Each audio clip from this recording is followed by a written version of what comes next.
ভবিষ্যৎ সম্পর্কে জানা সবার কিউরিওসিটি। সব মানুষেরই জানার ইচ্ছা ভবিষ্যৎ কেমন হবে। এখানে কোনো জ্যোতিষীর কথা অনুযায়ী না, বিজ্ঞান এবং টেকনোলজির উপর ভিত্তি করে আজকে আমি আপনাদের জানাবো আজকে থেকে ৭৫ বছর পর অর্থাৎ ২১০০ বছর পর কেমন হবে আমাদের পৃথিবী।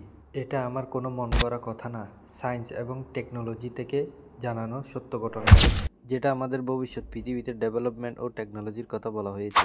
আমরা কিন্তু জানি না ভবিষ্যৎ পৃথিবী কীরকম হবে। পৃথিবী যদি ২১০০ বছর পর্যন্ত টিকে থাকে, বিজ্ঞানী ও টেকনোলজির দ্বারা রিসার্চ করে যা জানা গেছে সেটা সত্যি হবে।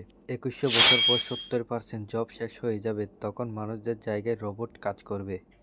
আর্টিফিশিয়াল ইন্টেলিজেন্স তখন কাজ করে বিশেষ কয়েকটা কাজ বলি: cash transaction, baby sitting, cleaning, operating, wait caring. এগুলোতে রোবট প্রমাণ দেখিয়েছে।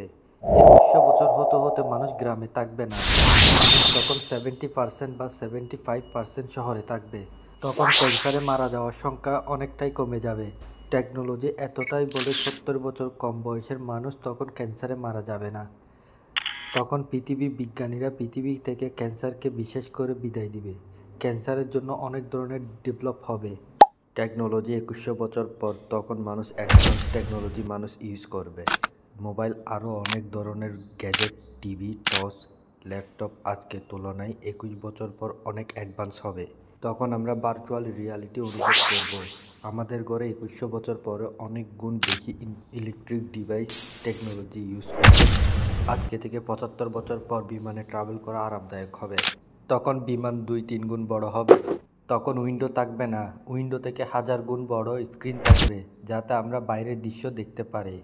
তখন বিমান, ট্রেন, স্পেসশিপ ও আজকের তুলনায় অ্যাডভান্স হবে। তখন অনেক কম সময়ে দ্রুত গন্তব্যে পৌঁছে যাবে। ইনফ্রাস্ট্রাকচার টোকিও, নিউ ইয়র্ক, টিকোকি অ্যাডভান্স সিটি দেখি। তখন এই শহরগুলোর তুলনায় বাংলাদেশে বড় বড় বিল্ডিং এবং শহর হয়ে যাবে। বাংলাদেশে অনেক বড় বড় স্মার্ট সিটি হয়ে যাবে। তখন অনেক অ্যাডভান্স টেকনোলজি বের হবে। আপনি ঘর থেকে অনেক কিছু কন্ট্রোল করতে পারবেন। ইন্টারনেট দিয়ে ঘরের অনেক কিছু কন্ট্রোল করতে পারবেন। মাইগ্রেশন অ্যান্ড গ্লোবালাইজেশন এখনের তুলনায় তখন গ্লোবালাইজেশন অনেক উন্নত হয়ে যাবে।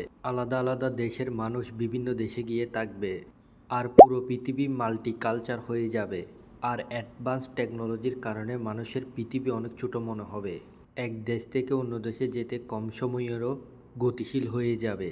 এখন পর্যন্ত পৃথিবী বিভিন্ন গ্রহে স্পেসশিপের মাধ্যমে অ্যাস্ট্রোনট করতে পারে। ভবিষ্যতে অনেক কোম্পানি সেখানে যাওয়ার সুবিধা আমাদের জন্য করে দিবে। ২১০০ বছর পর সোশ্যালিজম বাংলাদেশের মতো দেশের ডিভোর্সের দিকে ঝুঁকে যাবে, আর মাল্টিপল ম্যারেজ অর্থাৎ লিভিং রিলেশনশিপ পশ্চিমাদের মতো কালচার আমাদের মাঝে চলে আসবে। ভবিষ্যৎ জেনারেশন আমাদের থেকে মাল্টি ট্যালেন্টেড অ্যাডভান্স হবে, যার ফলে পুরো পৃথিবী আজকে থেকে হাজার হাজার গুণ উন্নত হবে।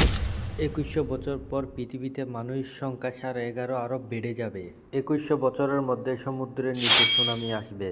সারা পৃথিবীর সি লেভেলের মধ্যে পানি চলে আসবে। ম্যাক্সিমাম পৃথিবীর কয়েকটা দেশ ৬-৭ বার পানির নিচে প্লাবিত হয়ে যাবে। এখন পর্যন্ত ৫টি দ্বীপ হারিয়ে ফেলছি, আর ৭৫ বছরের মধ্যে অনেকগুলো দ্বীপ পানির নিচে হারিয়ে যাবে। ট্রান্সপোর্ট আর টেকনোলজি ২১০০ বছর পর মানুষদের যাতায়াত অটোমেটিক হয়ে যাবে। সেলফ ড্রাইভ ২১০০ বছরের আগের মধ্যে হয়ে যাবে, আর ৫-৬ বছরের মধ্যে টেকনোলজি আপডেট হয়ে যাবে। এখন পর্যন্ত অনেক কোম্পানি, মেটা, গুগল, অনেক কোম্পানি সেলফ ড্রাইভ কার বানানোর কাজে লেগেছে।